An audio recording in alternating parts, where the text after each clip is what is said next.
Bom, boa noite a todos. Olá, queridos alunos, queridas alunas, como vocês estão? Estamos na semana 2 da disciplina de fundição e soldagem e nesse momento, então, a gente vai dar continuidade naquele assunto que nós iniciamos na aula passada. Estou só ajeitando aqui meu cronômetro para não passar do tempo, que nós já iniciamos na aula passada. Então a gente vai falar sobre classificação dos aços, que nós já iniciamos, né? Nós falamos na aula passada aço de baixo, médio e alto teor de carbono, nós vimos lá algumas diferenças. Nesse momento a gente vai se aprofundar um pouco mais. Falaremos lá no final da nossa aula a respeito da produção do aço e do ferro e também da classificação, né? E aplicações de cada uma das classificações que iremos abordar. Mas antes, eu quero comentar com vocês a respeito da nossa jornada do estudante. A jornada do estudante, então, a atividade de estudo 1, perdão, inicia, então, final dessa semana, do dia 9, sexta-feira, se não me engano. Então fiquem atentos, se possível, já deem um gás aí final de semana, caso vocês tenham disponibilidade e disposição, porque semana que vem a gente inicia a semana de conhecimentos gerais, e aí vai começar a acumular conteúdo, vai começar a acumular atividade, e aí já encavala, né, as atividades de vocês. Então se tiver disponibilidade e disposição, já aproveita e dá um gás e já mata isso aí o quanto antes. Beleza? Essa é a minha dica. Agora a gente pode começar a nossa aula, e eu quero começar a nossa aula fazendo uma indagação para vocês, mas antes dessa indagação, antes dessa pergunta, eu quero apresentar a seguinte situação.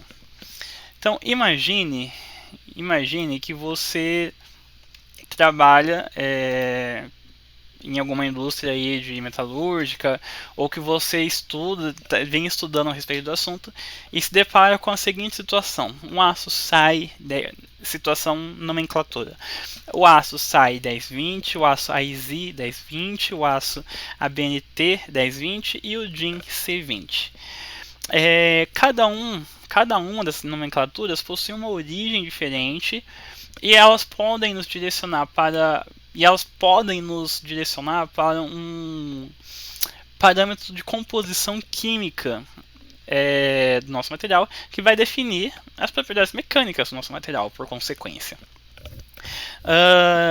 Então, em suma, qual seria a principal diferença entre essas normas? Existe diferença utilizar uma, utilizar outra? Né? Quais são esses pontos de destaque de cada uma delas? Bom, tanto a norma SAI quanto a norma AIZ são normas americanas. Tá? Então a norma AIZ é uma norma a norma SAI é uma norma que surgiu a partir da Sociedade Automobilística dos Estados Unidos, enquanto que a norma AIZ surgiu ali de uma organização de ferro e aço também nos Estados Unidos. Ambas seguem a mesma regra para a nomenclatura dos materiais, então tanto faz utilizar uma ou utilizar outra. Então se você pode falar, me vê um aço 1020, ou me vê um AIZ 1020, que é a mesma coisa, tá? É o mesmo material. E aí vem o Brasil, né? O Brasil, nós trabalhamos com a ABNT, que é a Associação Brasileira de Normas Técnicas, vocês já devem conhecer. Inclusive a ABNT que determina diversas normas, né? Inclusive norma de trabalho. O trabalho, o PDF, o mapa tem que ser entregue na norma ABNT. Então surge a ABNT e ela resolve então seguir a mesma regra que a norma SAI e a norma AIZ já vem seguindo. Nesse sentido, tanto faz eu trabalhar com o material SAI 1020 do que um material AIZ 1020 e um material ABNT 1020. A diferença vai ser esse termo, né, que acompanha aí o nome. Tá? Deixa eu fazer um grifo aqui para facilitar. E aí surge ou nós temos também outras normas além dessas. Essas são as mais conhecidas, principalmente a SAI e a AIZ, né? As mais conhecidas e as mais utilizadas. Mas temos outras, tá? A norma alemã, que é a norma DIN, também é amplamente utilizada na Europa. Temos a norma japonesa, que também é muito utilizada no continente asiático como um todo. E cada uma dessas normas vai ter sua particularidade de processo, vai ter sua particularidade de regra, tá? Então, se eu quero um aço SAI 1020, eu vou estar trabalhando na norma DIN, que é a norma alemã, com o aço C20, tá? Então a regra já muda um pouquinho. E aí a gente vai ver, a gente vai entrar mais a fundo no SAI, no IZ, que são as duas mais utilizadas por nós. Serão as mais utilizadas por nós. Então só já adiantando um pouquinho aí do conceito, o material 1020, o aço 1020 é um aço aí de baixo teor de carbono, que é utilizado aí para produção de virabrequins, produção de engrenagens, pinos guias, anéis de engrenagem, colunas, catracas, entre diversas outras aplicações.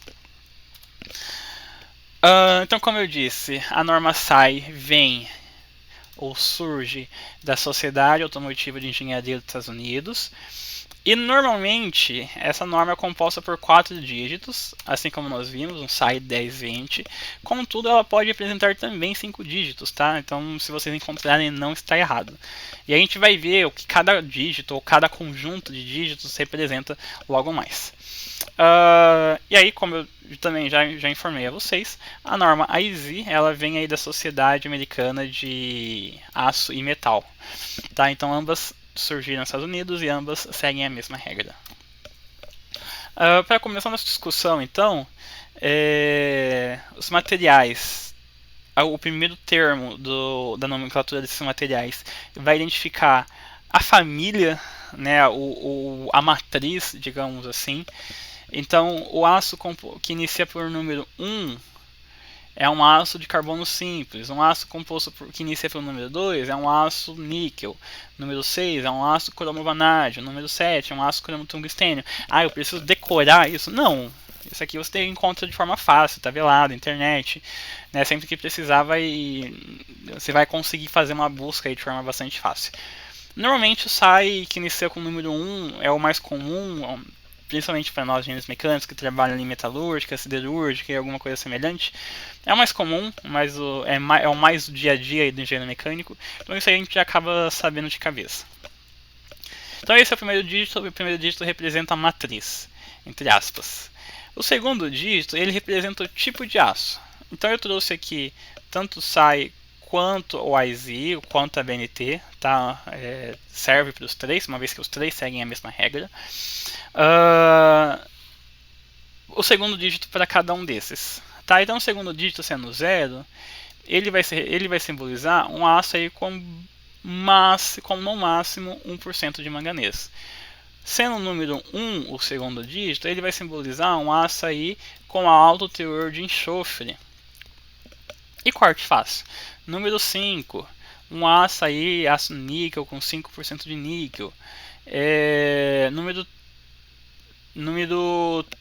A gente pode pegar agora em pares, tá? 40, aço molibdênio com 0,25 de molibdênio. 41, aço cromo-molibdênio com 0,5%, a 0,95 de cromo, 0,12 a 0,3 de molibdênio e assim por diante. Tá? Então são os conjuntos de números que a gente passa a associar. Tá? 25, 31, 33, 40, 41, 43, 46, 47 e assim por diante. A lista é longa, tá? Nem trouxe tudo aqui para vocês. Não precisa decorar, como eu disse, né? Mas o início a gente acaba o básico a gente acaba decorando, né? O que é o básico? É o 10, é o 11, tá? Esses aí são mais comuns. Na sequência, eu trouxe aqui alguns exemplos. Então, o aço 1020, nós já sabemos o que o primeiro conjunto de números ali representa, né? Então nós já sabemos que é um aço de carbono simples com no máximo 1% de manganês. 1045, mesma coisa esse início. 41, o 41 de cabeça não sei, vamos consultar a tabela? 41, aço cromo-molibdênio com 0,50, a 95 de cromo, 0,12 a 30 de molibdênio. Ok, né? E por que isso é interessante? Por que eu devo saber disso? Porque tudo faz parte de uma construção de conhecimentos. A gente está trabalhando uma disciplina que chama fundição e soldagem. Quando a gente chegar de fato na fundição ou de fato na soldagem, a gente vai ver que diferentes materiais apresentam diferentes indicativos de processo, tanto de fundição quanto de soldagem. Então eu já adiantei na aula passada para vocês, né, um material composto por alumínio, ou predominantemente alumínio, é interessante que você utilize uma solda TIG, né, para fazer o seu processo de soldagem. Um processo ali, um material, perdão, composto ali predominantemente por ácido carbono. Tem alguns processos de fundição que você não consegue aplicar, você não pode aplicar, por conta da composição química. Então, você entendendo qual a composição química, qual a maior porcentagem, qual a maior presença, você consegue escolher o melhor processo ali para o seu material, seja de soldagem ou seja de fundição. Então, o último termo, a última parte da nomenclatura, né, no caso aí do 10-20 seria o 20, ele representa a porcentagem em carbono. Então, você divide por 100 porque é porcentagem.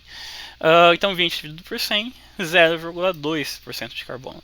45 dividido por 100, 0,45% de teor de carbono. 40 dividido por 100, 0,4% de teor de carbono. Então, temos aí mais uma informação bastante importante. Antes da sequência dos nossos estudos, eu gostaria de fazer um adendo aí, um parênteses, na apostila de vocês tem um pequeno erro, tá? Na apostila, na página de número 32.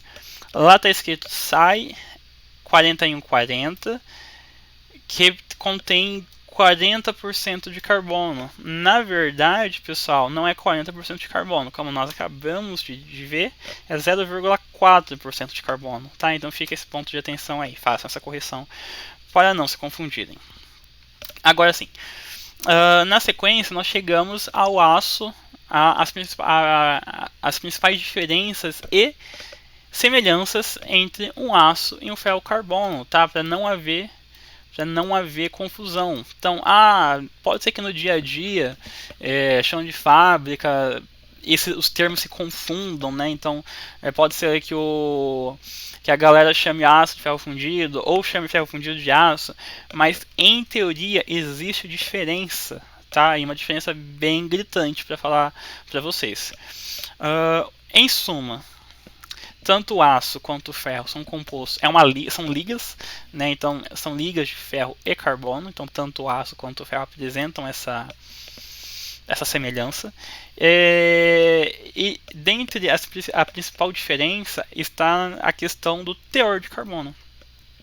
O aço então apresenta o teor de carbono máximo de 2,11. Enquanto que o ferro fundido apresenta um teor de carbono acima de 2,11 até 6,67. Deixa eu beber uma água aqui. Então, se vocês lembrarem da aula passada, eu comentei com vocês aço de baixo teor de carbono, médio teor de carbono e alto teor de carbono. E eu falei que o alto teor de carbono vai até 2%, 2,11 no máximo ali de teor de carbono. E aí eu falei, e depois disso não existe, qual seria a nomenclatura correta? E falei assim, na próxima aula a gente comenta. Então esse é o momento. Acima de 2,11% de teor de carbono, ele deixa de ser um aço para se tornar um ferro fundido. Então ele vai ter características que destoam totalmente do aço. Ele é muito mais duro, ele é muito mais frágil. Tá? Então existe essa característica. E acima do 6,67 vai passar a ser outro elemento, tá? Ele vai receber outro nome, que a gente vai discutindo aí ao longo da disciplina. Uma outra diferença gritante entre os dois elementos, né, o aço e o ferro fundido, está na questão visual, quando a gente aplica uma deformação, ou quando a gente aplica uma força de deformação. O aço, a gente consegue ver ali uma estricção, né, um empescoçamento. Por que isso? Porque ele absorve energia, ele vai absorvendo energia, ele vai se deformando, ele empescoça, né, aquela região que ele afina um pouquinho, ele empescoça e rompe. Isso é muito visível no aço, principalmente naqueles aços de baixo teor de carbono. Isso não acontece no ferro fundido. O ferro fundido é um material frágil. Quando ele começa a deformar, ele rompe. Então ele não tem toda essa estricção que a gente está vendo, todo esse empescoçamento, né, esse afinamento que a gente vê na região. Isso não existe para o ferro fundido. Isso está diretamente ligado com a propriedade de ductilidade, que é aquela propriedade de absorção de energia antes do rompimento, que a gente vai discutir bastante ainda ao longo da nossa aula. Na sequência, uma vez que o aço é um material que apresenta uma alta ductilidade, que apresenta uma facilidade de usinabilidade, porque ele é de fácil deformação. Se ele apresenta fácil usinabilidade, a gente consegue realizar processos como laminação, extrusão, forjamento, coisa que não acontece no ferro fundido. Se não acontece no ferro fundido, como que eu vou modelar o meu material? Uma vez que eu consigo modelar o aço por alguns processos bem específicos, o ferro fundido já é um pouco mais limitado. Então, para eu modelar um ferro fundido, vamos lá, eu quero fazer uma peça grande, eu não consigo modelar, não consigo usinar, não consigo laminar. O que eu faço? Muito comumente, utiliza-se processos como fundição, já no formato da minha peça final, ou próximo ao formato da minha peça final, para eu não ter processos intermediários de usinagem, processos intermediários de laminação e assim por diante. Aqui então trouxe uma imagem, nós vamos discutir ainda o processo de fundição, tá? Aqui é o processo de fundição lacadinha, em areia verde, me parece. A gente vai discutir todo esse processo ainda e um exemplo seria para a fabricação de peças grandes, peças relacionadas aí a navio, relacionadas a bombas, hélices e assim por diante. Bom, dando essa apresentada do conteúdo, a gente entra nos tipos de aço. Nós já vimos, aula passada, um pouquinho do aço carbono. A gente vai nos aprofundar um pouco mais nessa aula. Vamos falar do aço liga e vamos falar rapidamente do aço manganês, que é um tipo de aço comum, assim, comum no dia a dia do engenheiro mecânico, não tão comum quanto o carbono e o liga, mas ainda assim comum, tá? Então acho que vale a pena esse comentário. Então o aço carbono, ele é aquele material que apresenta 3 subclassificações, que é o aço de baixo carbono, o aço de médio carbono e o aço de alto carbono. O baixo carbono, e aí eu quero fazer um ponto de observação. Se vocês pegarem o slide da minha aula passada, vocês vão ver que esses teores estão um pouco diferentes. Por quê?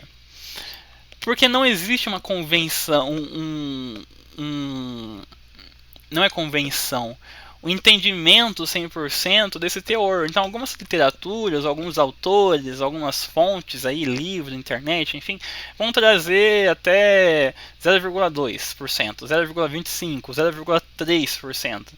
Alguns autores mais conservadores trabalham aí na faixa do 0,19%, 0,2%. Tá? A mesma coisa vai se alterando para a média e alto teor de carbono. Tá? Então, se vocês pegarem a aula passada, vão ver que até os valores estão um pouquinho diferentes. Mas isso é comum, isso é normal, e vocês vão encontrar isso ao longo aí dos seus estudos. O aço de baixo teor de carbono é aquele que vai de 0,05 a 0,19, 0,2, 0,25, 30, dependendo aí do autor. O aço de médio teor de carbono vai de 0,2 a 0,49. O aço de alto teor de carbono vai de 0,5 até 2,11. Por que até 2,11? Passou de 2,11, ele deixa de ser um aço e passa a ser um ferro fundido. Passa a ter outras características que não se assemelham, que se distanciam um pouco do aço. Tá? Então, em suma, é isso. E aí, uma vez que a gente apresentou cada tipo de aço, eu quero apresentar para vocês, eu quero trazer aqui para vocês as propriedades de cada um. Então, o aço de baixo teor de carbono, deixa eu pegar aqui um pincel, de baixo teor de carbono vai apresentar ali uma baixa resistência, uma baixa dureza. Vamos lá, alta ductilidade. Se ele apresentar alta ductilidade, ou seja, se ele absorve bastante energia antes de se deforma, consequentemente ele apresenta baixa dureza. Tá? Um é o inverso do outro, não é consequência do outro. Se ele apresenta alta ductilidade, ou seja, é aquela capacidade de absorver energia, absorver deformação, absorver impacto, ele apresenta, consequentemente, alta tenacidade, que está justamente relacionado com a força de impacto. É um material de fácil usinabilidade e fácil soldabilidade, ou seja, você consegue passar por processo de usinagem e soldagem sem muita dificuldade. E por que eu digo isso? Porque materiais com alto teor de carbono não são fáceis assim. Não é todo o processo de solda que é recomendado, não é todo o processo de usinagem que consegue processar por conta da dureza, precisa de uma ferramenta um pouco diferenciada, talvez uma ferramenta especial, uma ferramenta de corte, né, eu digo. Então existe esse ponto, né, que vale ser mencionado. Baixo teor de carbono é um material com relativo baixo custo de produção e que, no geral, não é tratado de forma termicamente. Eu vou adiantar esse ponto aqui para vocês.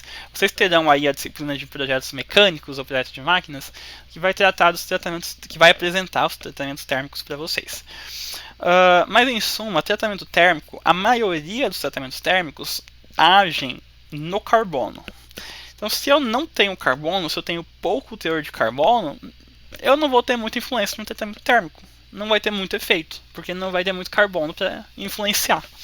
Que é esse caso, do baixo teor de carbono. Então, por isso que não é tratado de forma termicamente. Aqui alguns exemplos. Construção civil, ponte, perfis estruturais, latas, folhas de Flandres e assim por diante. São exemplos, são aplicações de elementos que necessitam ter essa deformação, que necessitam absorver uma energia. Né? Uma lata, ela vai sofrer impacto, ela vai sendo carregada, ela vai bater daqui, vai bater de lá. Se ela não deformar, ela estoura. Né? Construção civil precisa ter essa absorção de energia. Se um carro bater numa estrutura, num poste, enfim, não pode bater e quebrar, né? Tem que bater, ele vai deformar, vai entortar, absorver a energia, vai ficar ali no lugar até fazer uma manutenção. Tá? Então a gente precisa pensar nisso, né? E é só você pensar na aplicação e associar e o tipo de elemento.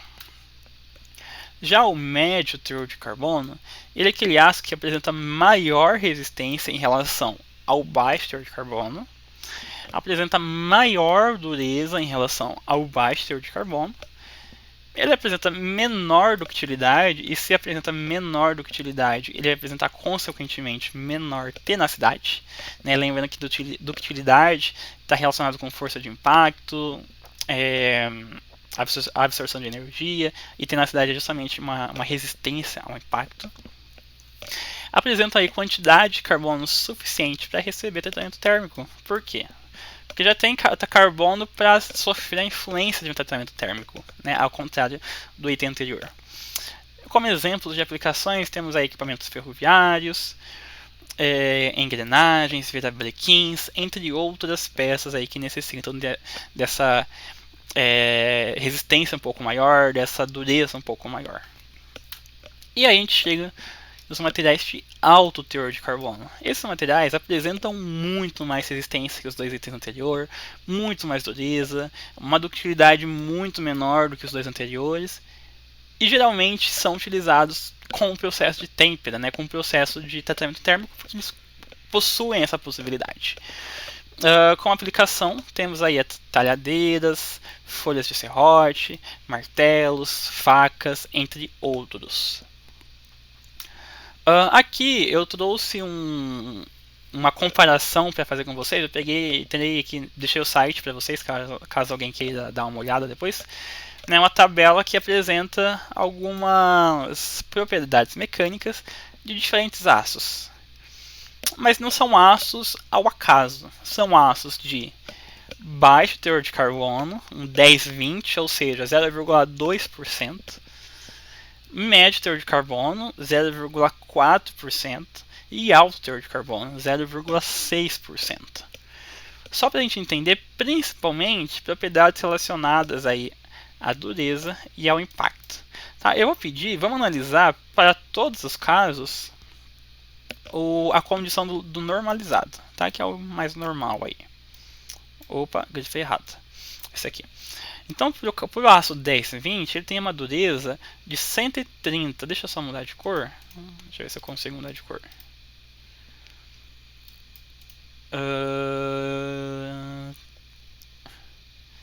Acho que eu não vou conseguir.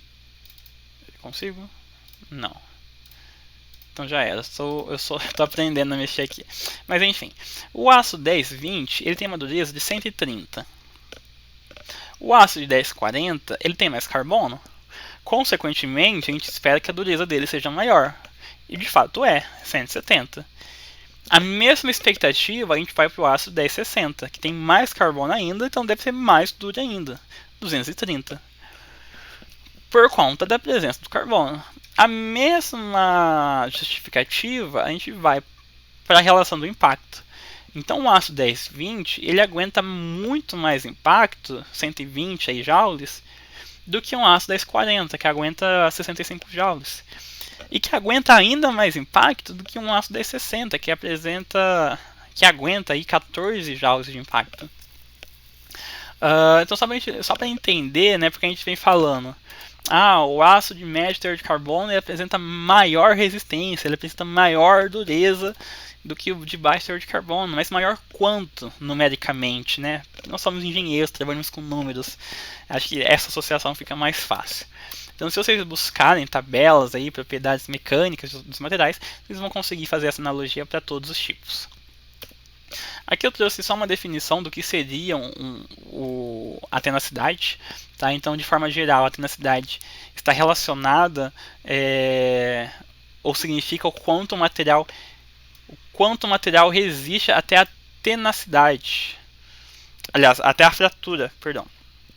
Então, a tenacidade de material ela pode estar associada à ductilidade ou ainda com a questão de absorção de impacto, tá? Que no final a ideia acaba sendo a mesma, né? Uma vez que os dois estão relacionados. Mas nós, enfim, já viemos comentando esses pontos aí ao longo da nossa aula.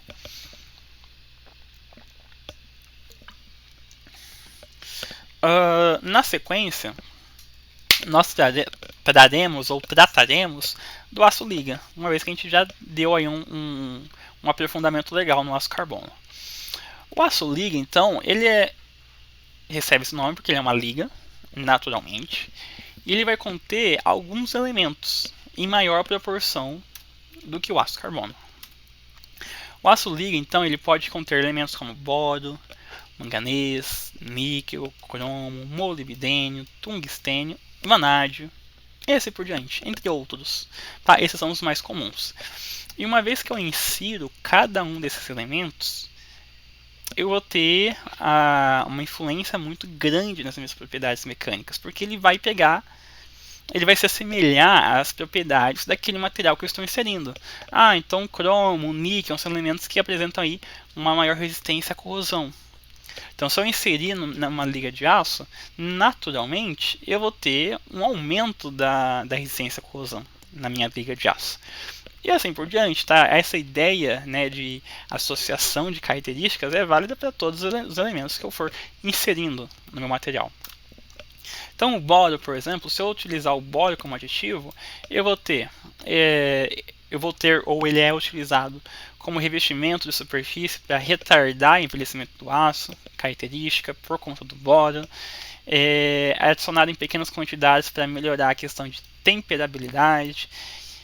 É adicionado em ligas para realizar a redução das trincas por conta da têmpera, para realizar a redução de distorções por conta de tratamentos térmicos, por realizar a melhoria de propriedades relacionadas à conformação mecânica. Já o cromo ele é utilizado para aumentar a temperabilidade do material. É utilizado também para aumentar a dureza do material. É utilizado também para aumentar a resistência à corrosão do material. Então, são características particulares aí de cada um. O manganês, por exemplo, ele aumenta a temperabilidade. Ele também é utilizado para reduzir a temperatura de austenitização. Então, austenitização não é uma propriedade, fugiu a palavra, está relacionado com o contorno de grão. Então temos aí diferentes contornos de grãos, né, diferentes momentos. A autentização é um deles. E para eu atingir esse momento, eu necessito de uma temperatura um pouco elevada, na casa aí mais de 1000 graus Celsius. Se eu inserir manganês, eu vou chegar a essa condição numa temperatura um pouco menor. Tá? Então, um outro caráter de utilização.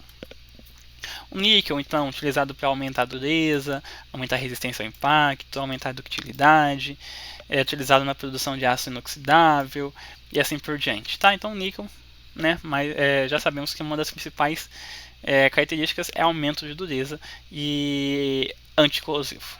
Tá? Muito utilizado com ligas associadas a cromo-níquel, para deixar ainda mais esse caráter de anticorrosivo. Silício, então, aumenta a resistência de ácido em pobre de carbono, aumentar a dureza, aumentar a resistência ao desgaste, aumentar a resistência contra ácidos e também aumentar o caráter magnético do material. Então, já sabemos, né, que o silício é amplamente utilizado em materiais tecnológicos, nossos computadores, celulares, apresentam elementos compostos a partir de silício, porque ele tem esse caráter de boa permeabilidade magnética. Então, como exemplos aí de materiais que utilizam essa adição, temos motores, alternadores, transformadores, no geral, materiais que tenham aí algum contato com energia. Aqui eu trouxe um projeto que eu executei quando eu trabalhava na empresa de elevadores, porque esse projeto foi muito particular, né? A empresa usualmente produzia apenas elevadores para casa, para prédio, condomínio fechado, enfim. E nesse projeto ele ia ser um monta-carga para uma série de elementos de consumo. Então, série de comida, né? Comidas no geral. Só que eram comidas, assim, carne, algumas comidas que não podiam ter contaminação. Quer dizer, toda comida não pode ter contaminação, né? Mas essas específicas eram muito mais suscetíveis à contaminação e tinha que evitar tudo isso. Então houve um estudo muito grande em cima de quais materiais eu vou utilizar para fazer essa cabine. A primeira opção ficou muito caro, qual que é a minha segunda opção? Será que vale a pena? Qual material que tem um caráter anticorrosivo, que não contamina, que aguenta o impacto, porque a carne fica balançando, não pode amassar. Enfim, então tudo isso deve ser pensado, né? Deve ser analisado, levado em conta e no final fecha no projeto, né? Faz parte do projeto em algum momento. Ok, então falamos aí do aço carbono, falamos do aço liga e agora vamos falar rapidamente do aço manganês. O aço manganês, então, ele deve apresentar um teor de manganês entre 11 a 14% aí em peso. E ele apresenta um caráter, quando você adiciona, né, essa grande porcentagem de manganês, ele vai apresentar um caráter de alta resistência ao desgaste, principalmente em peças sujeitas a impacto e abrasão. Então, situações que eu aplico, situações que eu utilizo o aço manganês vão acabar convergindo em situações que apresentam impacto, apresentam abrasão, ou apresentam uma necessidade ali de resistência ao desgaste. Como, por exemplo, equipamentos da indústria de mineração. Equipamentos da indústria de mineração tem pedra, tem minério batendo ali o tempo todo, tá chacoalhando, tá trombando, tá raspando, eu preciso dessa resistência à abrasão, eu preciso dessa resistência ao impacto. Então, naturalmente, é uma ótima opção aí para essa situação. Além disso, temos aí equipamentos para terraplanagem, cimento, calcário, martelo, britadeira, enfim, diversas outras aplicações onde eu posso utilizar o aço manganês. Beleza, então fechamos esse ciclo dos tipos de aço, carbono, liga e manganês. Agora a gente segue para os tipos de ferro fundido. Os tipos de ferro fundido eu vou deixar para falar melhor na próxima aula, porque temos muito a falar do ferro fundido. Então eu vou deixar para falar na próxima aula, mas eu já vou citar aqui São materiais aí relacionados ao ferro fundido branco, cinzento, maleável, nodular. E o que muda de forma significativa entre cada um deles é a composição química. Assim como vimos, né, os tipos de aço, diferentes composições químicas, o ferro fundido também segue essa mesma linha. Então, ferro fundido branco, cinzento, maleável e nodular apresentarão principalmente diferentes teores de carbono, de silício, de manganês, de enxofre e de fósforo. Mas enfim, deixarei para falar individualmente cada um na próxima aula. Por quê? Porque nessa aula eu quero aproveitar esses 20 minutos aí, 25 minutos que nos resta, para falar da produção do ferro, ou do aço. Né? Primeiro a gente produz o ferro e depois a gente refina para o aço. Em suma, a produção inicia na mineração, onde a gente minera e obtém um minério de ferro, que é um óxido, né? O óxido ferroso ou óxido ferrítico. A partir do óxido, a gente tem que eliminar esse oxigênio. Já a gente vai adentrar nos processos de uma forma mais particular, né, individual. Então, a partir do óxido, a gente tem que eliminar esse oxigênio. Se a gente tem que eliminar, a gente tem que refinar. Então, a gente refina, passa por um processo de redução, onde a gente vai ter o ferro-gusa. O ferro-gusa é aquele material que tem alto teor de carbono. E aí, eu já posso parar aqui. Então, algumas empresas produzem ferro-gusa e vendem. Para elas, já basta a produção do ferro-gusa. Outras empresas produzem ainda os ferros, vão um pouco mais além. Então, obteve o ferro-gusa, vai refinar mais ainda e vai obter o aço líquido. Ou seja, vai estar tirando carbono de um material que tem muito carbono, vai passar de ferro-gusa para aço líquido. Na sequência, uma vez que nós tenhamos o aço líquido, nós caminhamos para um processo de modelamento, que pode ser o lingotamento, que pode ser um processo de fundição, que pode ser qualquer outro processo. Tá? E aí a gente vai obter o nosso produto final. Nesse caso, tarugo, placa, lingote, entre diversos outros que a gente pode acabar citando. E a gente vai ver então cada um desses processos de forma individual a partir de agora. O processo, vamos começar então pelo processo de mineração. O processo de mineração no Brasil é muito comum. Por quê? Porque o Brasil é um país rico em minério de ferro. Tão rico que o Brasil é um dos 10 maiores produtores do mundo de ferro. Fica ali entre China, Brasil, Austrália, Índia, Rússia, Ucrânia, África, Canadá, Irã e Estados Unidos. Contudo, o Brasil ele fabrica muito, mas ele não consome muito. Porque nós não temos grandes empresas ou muitas empresas para consumir esse material que é produzido. Então ele é mandado para fora, ele é vendido. O que seria um ponto negativo, né? Porque se a gente produz muito, valeria muito a pena a gente investir na produção. Mas enfim. Então, a gente vende muito para a China, Japão, Coreia, Estados Unidos e União Europeia. Percebam que são países que produzem muito, como a China, como os Estados Unidos, mas que consomem muito, porque são países de primeiro mundo. Essa é a relação, esse é o entendimento de país de primeiro mundo, né? Fabrica produtos primários, secundários e terciários e consomem, né? Não precisam comprar, exportar tanto. Mas enfim, esse aí é um outro ponto de discussão. No momento que eu extraio o minério de ferro lá da minha mina, do meu local, eu tenho um minério de ferro que naturalmente vai apresentar outros componentes em sua composição. Então vai apresentar composição, vai apresentar oxigênio, vai apresentar enxofre, vai apresentar ferro, vai apresentar potássio e assim por diante, manganês e assim por diante. Naturalmente isso ocorre. Na sequência, uma vez que eu já obtive o bruto do meu minério de ferro, eu sigo para o processo de redução. Né? A partir do minério de ferro, eu sigo para o processo de redução.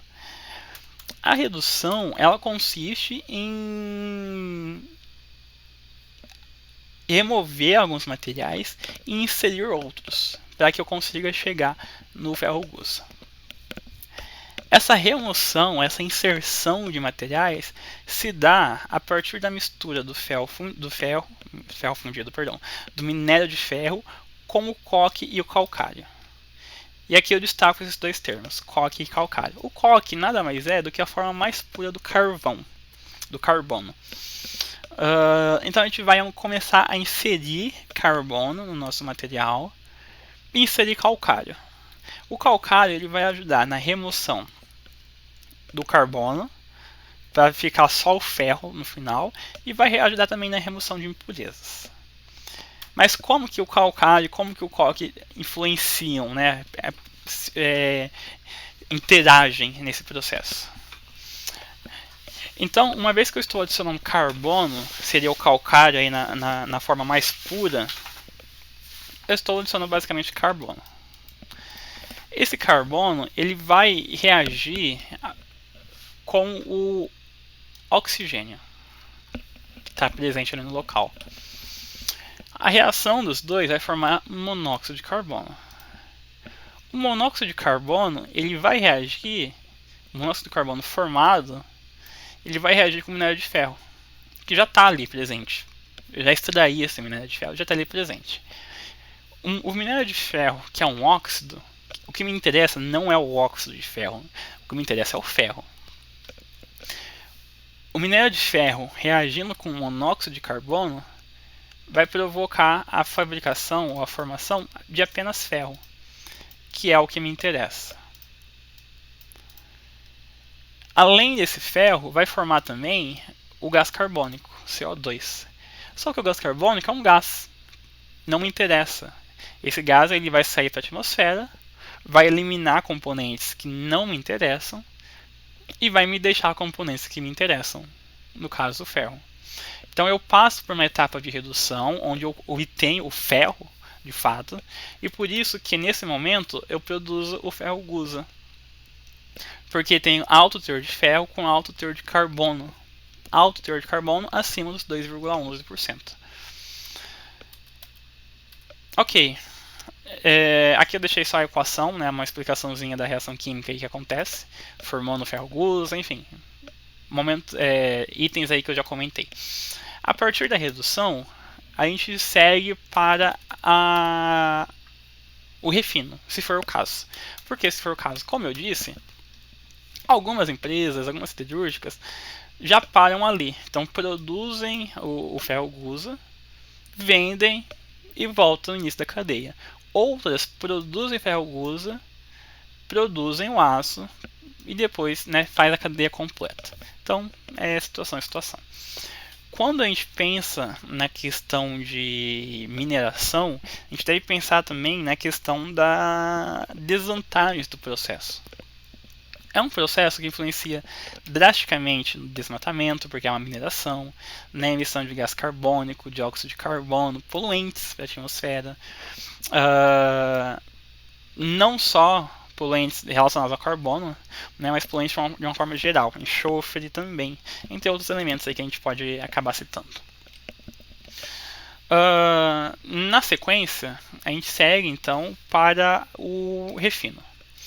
No refino, eu vou ter uma etapa muito importante, que é a etapa da aciaria. O ferro gusa, então, ele é levado para esse ambiente de aciaria. Na aciaria é o momento onde eu vou injetar oxigênio. Eu vou injetar oxigênio a uma temperatura muito alta, a uma pressão muito alta, por meio de um equipamento chamado convertedor. Esse convertedor é um tipo de forno que transforma o ferro gusa em aço. Tá? Então essa injeção do oxigênio acontece dentro do forno. Então eu injeto gás carbônico a uma alta temperatura em uma alta pressão. E por que eu faço isso? Para acontecer o mesmo processo químico que nós já discutimos. Uma vez que eu vou estar injetando oxigênio em um ambiente que eu tenho muito carbono, que é o ferro gusa, eu vou produzir gás carbônico. Monóxido de carbono, perdão. Uma vez que eu tenho monóxido de carbono, eu vou ter toda uma reação química que vai me eliminar esses elementos. Vai eliminar carbono, inclusive, que está presente ali. E vai me resultar. e vai me resultar no aço líquido, de fato. Perceba que lá no início eu precisei inserir coque, eu precisei inserir carbono para que eu conseguisse ter essa reação. Isso na fase de redução. Agora, nesse momento, eu não inseri coque, eu não inseri carvão. Eu utilizei o próprio carbono do ferro gusa, que já tem uma alta quantidade, para fazer a reação, para mover toda a situação e para retirar, para reduzir esse carbono e chegar no ácido líquido, que é o que me interessa. Uma vez que eu chego no ácido líquido, eu posso seguir para diferentes processos. Tá? Eu vou colocar o lingotamento como processo exemplo, mas eu poderia ter um processo de fundição, por exemplo. Tá? Então seria só um processo para fechar a cadeia. No lingotamento, então, é um processo que consiste em um vazamento de um metal líquido dentro de um molde, enfim, dentro de um ambiente, onde ele vai se solidificar. E vai se solidificar naquela forma do molde que ele está ali dentro. Neste processo, o material ele é resfriado e transformado em um ligote, ou um bloco, ou uma placa, ou uma chapa, enfim. Nesse resfriamento, ele segue para o processo de laminação ou forjamento, onde ele vai ser encruado. Lembra da aula passada em que eu comentei do processo de laminação, que sofre o processo em que contém o processo de encruamento, né, que são os rolos que vão apertando, vão comprimindo o material e dando maior dureza? É isso aqui. Então ele vai sofrer um processo de laminação ou forjamento ou ainda outro processo qualquer. Dessa forma a gente fecha toda a cadeia, né? Então a gente faz toda a mineração, obtém a minério de ferro, faz uma redução, obtém o ferro gusa, faz um refino, obtém o aço líquido, fecha a cadeia com ligotamento, obtendo o produto final. E agora sim a gente está preparado para discutir processo de fundição e processo de soldagem. Porque ambos os processos vão ter total influência com tudo isso que nós acabamos de ver. Mineração, redução, refino, ligotamento, propriedades químicas, propriedades mecânicas. E agora sim nós estamos preparados para iniciar o conteúdo relacionado à fundição e soldagem de fato. Eu finalizo a aula por aqui. Eu agradeço, deixa eu ver o horário. Agradeço imensamente que vocês me acompanharam até aqui.